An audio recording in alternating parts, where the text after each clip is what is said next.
seek knowledge, seek the information on, what your job offers, wherever you can get the resources, what they are, what's available to you. Motherhood is tricky. There's no blueprint to it, and I don't want anyone to get into a place where they find out that it's too late. It's also just important to know that you can take control over your life and you decide when you want to be a mother, what that looks like, and don't let anyone tell you different. There is, again, no blueprint. It's your own blueprint and being empowered by creating your own. And I think knowledge and information is so important, but also internally listening to yourself, deciding, do I want motherhood, and not letting the pressures, get to you and all the shoulds, and I should be doing this or I should be doing that. And if that's something you do think you want, to your point, what are my options? Understanding your options, understanding what's available to you out there.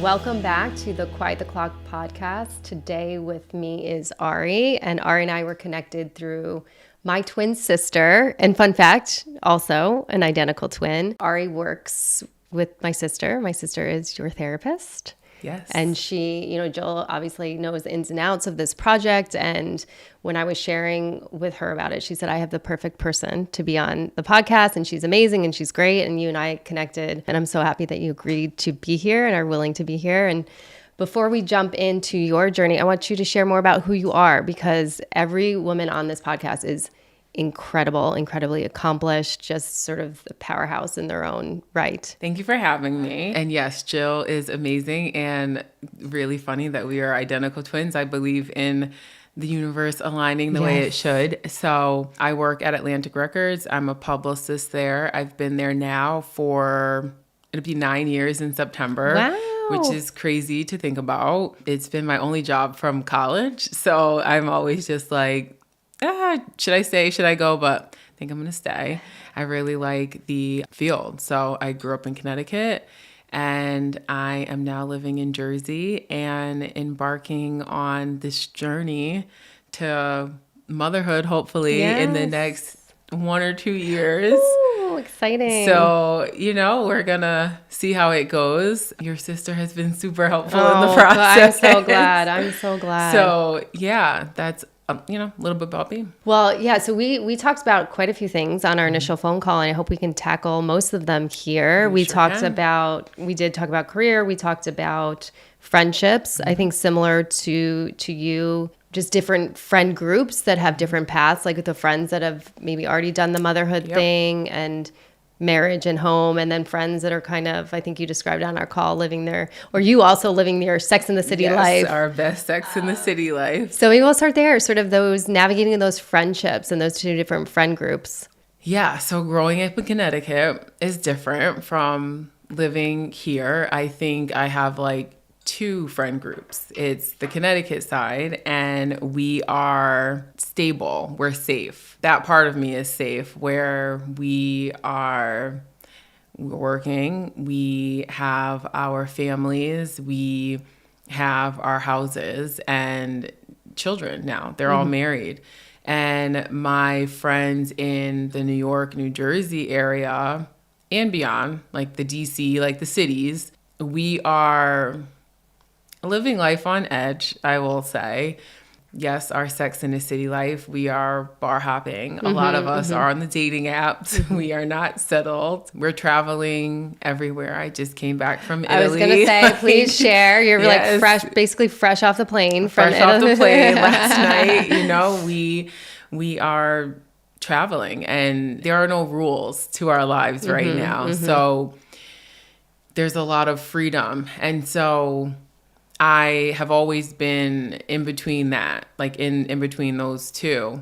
And very two different worlds. Two different worlds. Yeah. And which is nice, because I get to see where I'm heading, but also figuring out how I want to put a twist on my parenthood situation. Sure. Because I always say that when I have a child, I want to bring a child into my world. I don't want to make my life my child. I want my life, my child to be a part of my life. Sure. And so I get to watch everyone and their journeys and their parenting styles. And I'm always taking mental notes on how I'm going to choose to parent or how I can see myself parenting. Obviously, I don't know what it'll be until I get there. Right. But yeah, I get a good idea of like what I want it to look like for me. Yeah, I think I got that piece of advice too, is that the child has to fit into your life, not the other way around. And I think and I wonder if that's just a sort of a lens of living life like you do, like travel, adventure, experience, that you still want to have that when you become a mother, it sounds like. Yes. So no offense to anybody, right?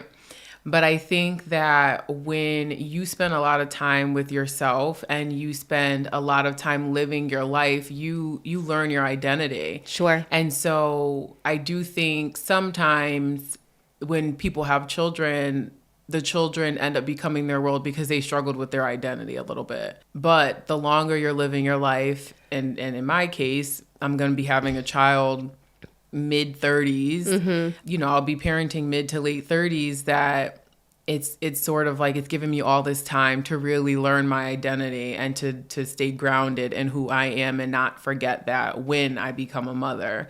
And so I think that's a huge benefit for me. I think that's a really great way to look at it too. And a lot of what we've been talking about on this podcast, and even my experience, is not leaning into that more, because I was too much of in a space of thinking about what I didn't have, that I didn't think about the value. I mean, hindsight, of course, but the value of having that time to build my identity, get clear on my values, get clear on my career, just get clear on who I was. And looking back now, you know, having my son at 40, I was like, this is the right time, because I have the patience. I've kind of done all the things, and I still want to do all the things. And there's always things I want to do, but I wish I had. That's why I think that's such a great piece of advice to the listeners, is to look at this time. You know, I think the 30s is such a great decade of learning, exploration, self-reflection, and leaning into that. And I didn't do that enough. So I think that's great to offer that here. I love that you said that. People always say you are learning yourself in your 20s. And in a way you are, but your 30s. Oh boy, yes. I feel like so much shifted when I turned 30. Like at 30, I bought a house. And so that was the first thing. Thank you. But that was the first thing where it was like, okay, all right. And then there was just so much excitement. Like in my 20s, I feel like I was kind of broke. Like, yes, I was still trying to find my footing. Like, yes, I had been at my job for like 4-5 years, but I started making real money in my 30s. I started to pay off large bills in my 30s and like work towards that financial freedom. So my 30s just really have allowed me to just really get my footing. Yeah. And I don't think I'm going to regret anything, because I'm traveling to so many different beautiful places of the world, domestically, internationally, with all different types of people. I think I'm going to appreciate settling down and being ready to do that. And I do have friends that are always like, wow, like I wish that I would have done that and whatnot. Of course, they love their children and it doesn't take away from them as a parent at all. But I do always have people messaging me, or like when we're catching up, saying like, you know, I'm glad you're doing it this way, and I wish I would have done it this way too. So that's some nice validation for you to hear that. Yeah, it definitely is. And it makes me feel good about the situation, because there are so many pressures in your head when you're like at home at night and you're still and you're thinking. There's so much that'll run through your mind. So when you do hear that, it lets me know that like I am on the right track, and then I feel really good about it. Yeah, that's awesome. I wish I had that framework and that mindset, but this is what we're offering to everybody listening now. And I don't know if you've read the book. Maybe you should talk to somebody, by Lori Gottlieb. No. Have you read it? It's an interesting read, but one of the things she says in that book is something like the 30s are the foundation, building the foundation for your future. And I really believe that that's what it is. I mean, it's such it's such an incredible decade. I'll have to check that book out. It's very good. I like good. to read, so I'll have to check that out. So I wanted to jump into your story, kind of how did you come to the decision to freeze your eggs, what that was like for you? So my last relationship, I was in it for 6 years, and I thought that he was going to be the person that I would have settled with and started a family with, because it was something that we had always talked about. Fast forward, clearly that wasn't the case. I started like suffering from anxiety, and I had anxiety like a couple years back, but I learned how to manage it. But something hit me like in December, and there were a lot of different factors going on in my life, within me, within my family, just like my surroundings, the world. There was a lot going on, and I had a bit of a mental breakdown in December, and my anxiety was crippling. I canceled a trip to Asia because it just became very overwhelming. And obviously, in the work that I've been doing with your sister, we have been combing through that pile and really trying to figure out what it is and what it was. And one of them definitely was societal pressures on having children and meeting the man or the woman, the partner. Yeah. And I didn't have that in December. Can I just ask you quickly, was this your first time in therapy when you started with Jill, or had you seen other therapists before? No. So I'm a therapy OG. Oh, okay. I have been in therapy on and off over the last 10, 12 years. Okay. I think it's amazing. I don't think you have to go when there's something wrong. No, certainly not. Yeah, I go when it's good. I kind of treat it like church. Like I'm going to go to church when I need something. I'm going to go to church when it's all good. And I think it's a great tool for, kind of like a life coach. Yeah. Like it's a good check-in. It's an unbiased opinion. Whenever I have questions, sometimes I don't want to talk to my family about something. Not that I can't, but sometimes I just want an unbiased opinion. Someone who doesn't know me, they're not going to judge. Yeah. They don't have like any stakes in the game. Like it's just. Well, we do because we love and care about our clients, but it's like that safe, non-judgmental space. It truly is. And I've always had great relationships with my therapist and whatnot. And we trust each other.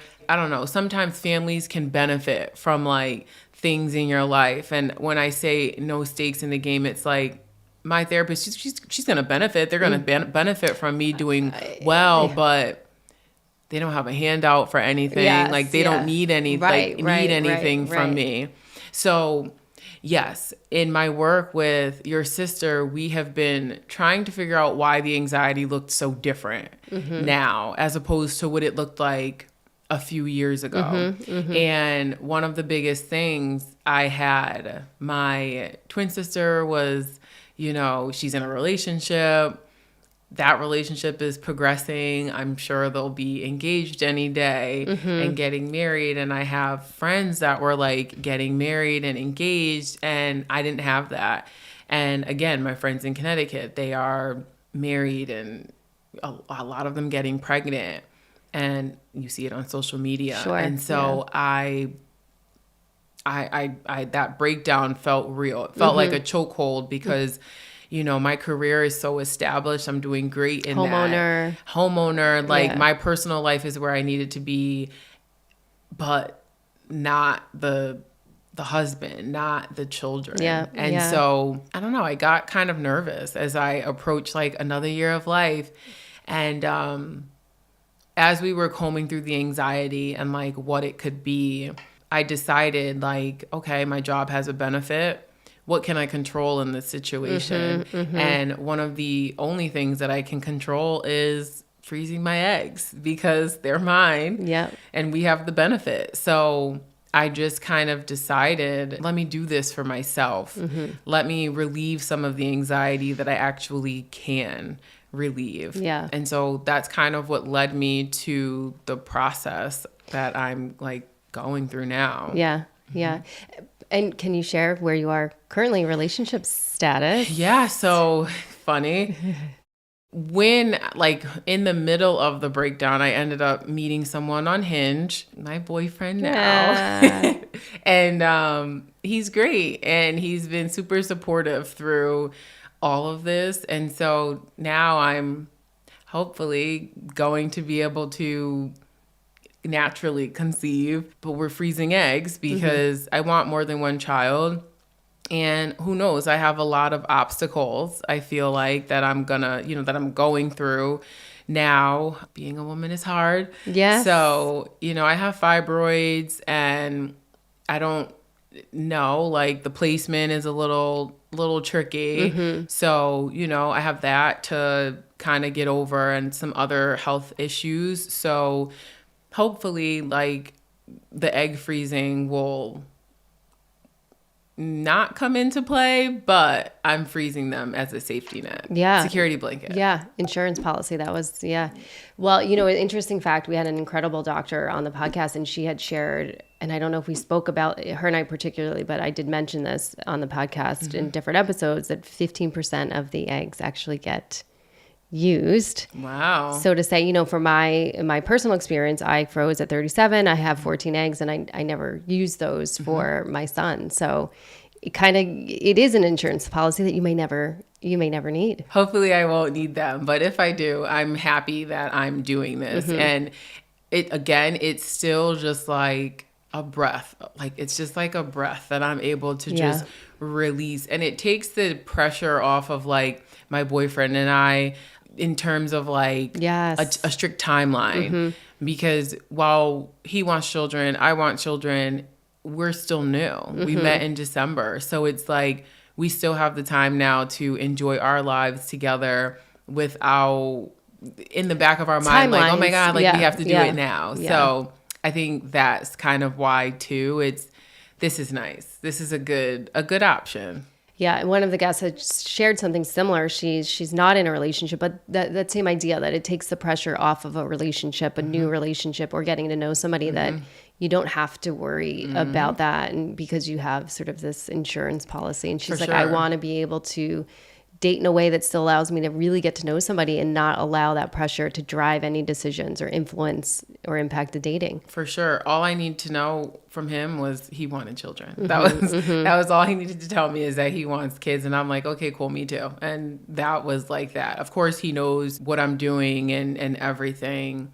So yeah, but was there, since it's a newer relationship, was there any hesitation or uncertainty on how to have those conversations about your decision to egg freeze with him, or was it a pretty easy conversation? No, I think it was pretty easy. He and I are very open with one another. I'm an open book. He's an open book for the most part. he's learning to be more vulnerable. So I kind of just, like, brought it up, mainly because you never know, like, what's going to happen. And I don't know, God forbid I can't have children, or any of my health issues get in the way with the fibroids, make it difficult. And, whatever the case may be, I wanted to let him know, all cards on the table, because I don't want to get in the way of how someone envisions themselves becoming a parent. So I wanted to be clear on that before we, like, got knee deep, waist deep in our relationship. And then I'm like, oh, by the way, like, I have fibroids, so this is maybe tricky. Like, I wanted to just lay everything out on the table from the beginning. Thankfully, he's super supportive and just, like, on board with everything. So and that's really great that you could lay it out in the beginning. We've had conversations on here about, particularly women that are single and dating, like, when to lay those things out, right? Especially as one guest had shared, being 35, that some men label that like the danger zone, because it's indicative of maybe being ready to do those things, or, like, eager to do those things. And so how soon on do you start having those conversations with someone? And I think that there's a real fear for some women to do that because they don't want to scare somebody off, or they don't want that pressure to influence the ability to get to know each other. Yeah. Well, so one of the things that I learned on my first consult at the fertility clinic was that your uterus doesn't age. So she said, like, your eggs age, not your uterus. Your uterus is there.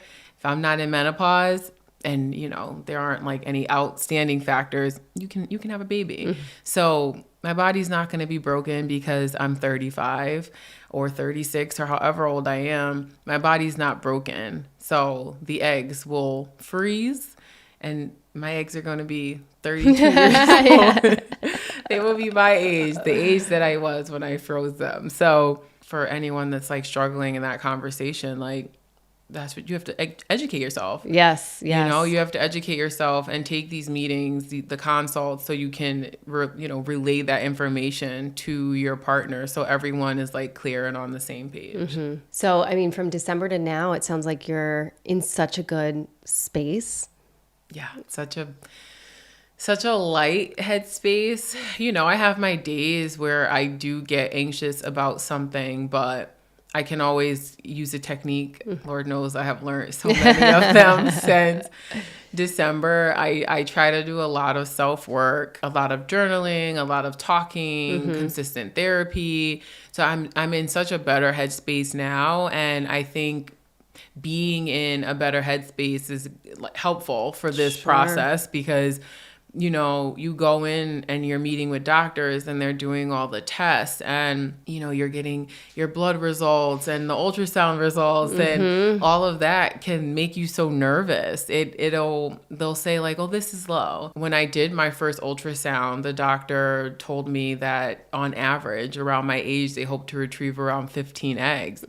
And she said, we're hoping to get around 10 on, in your cycle. So it's like mentally, right? I feel like if I were in the place that I was in December, it would have just sent me spiraling. Yes. With therapy and, again, my coping skills and church and my family and everyone supporting me, I didn't get like that. Like I took it and I'm like, okay, cool. Well, let's get these 10. Like that was great attitude. That was how I looked at it. It's we're going to get what we get, and we're not going to get upset.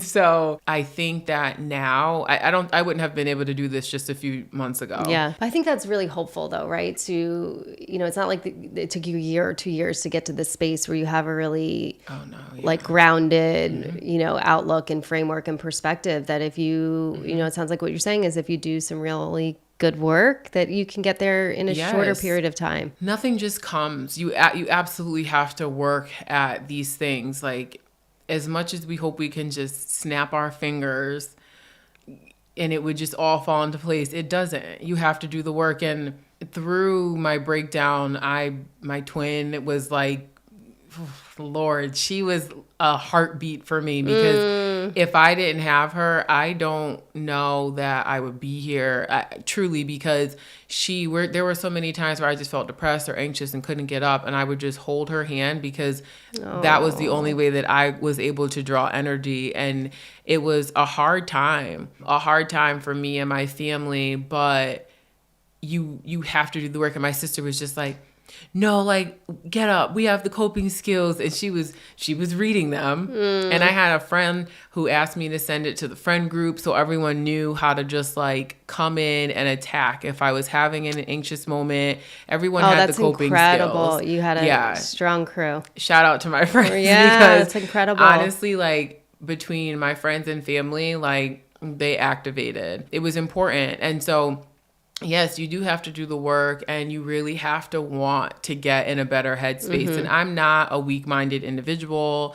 I'm very strong. Everyone always says that to me, and it's something that I know to be true. So for me, it was like, I just want to get back to my old self. And that's all I kept telling Jill. Like, I just want to get back to me in October, back to me in August. Like, that was my focus. Yeah. And so, yeah, you just have to have that, that motivation and whatnot. And yeah, just a few months ago, I was in a bad headspace, and now I'm getting ready to freeze eggs and take control of my life.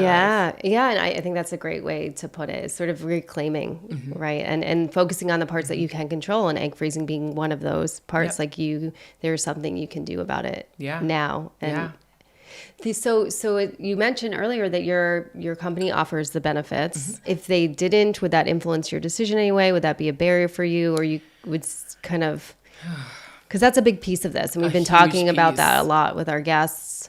A huge piece.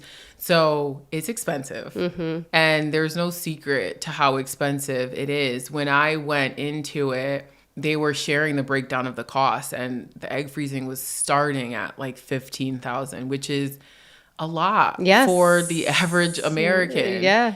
I've been blessed with, a job that offers the benefit. We have progeny. and it works with my medical insurance. So anything that Cigna won't pick up, Progeny covers. That's great. So for me, it's like a $3,000 out-of-pocket maximum, and then Progeny covers the rest. They cover like a year of egg freezing for the storage. Wow. And then the way it'll work is if I do need, to retrieve the eggs, they would cover that process too. So it's like broken down into cycles. Yeah, they cover a lot. So I don't know. I probably would have done it. But, well, I've always been good with money. So I will say I would have done it because I would have had the money to do it because I've always been really good at saving. But what I will say is I wish I knew and thought about it sooner. Yeah. Because when you are in your 20s or, even your 30s and you're just running and partying and just shopping sprees, all this, you're not thinking about that. Well, I think part of it too, and through my conversations, my own experience, you just don't think you're really going to end up there. You kind of like, you are doing your thing in their 20s, and maybe what you're saving for is a home or a condo or the next trip. You're not really thinking that I'm going to be, for me, 34, not having met somebody. You sort of just think, those things are going to happen when they're going to happen. And then you turn around and you're well into your 30s and you're kind of like, I didn't put away for this. I didn't even think I would be here.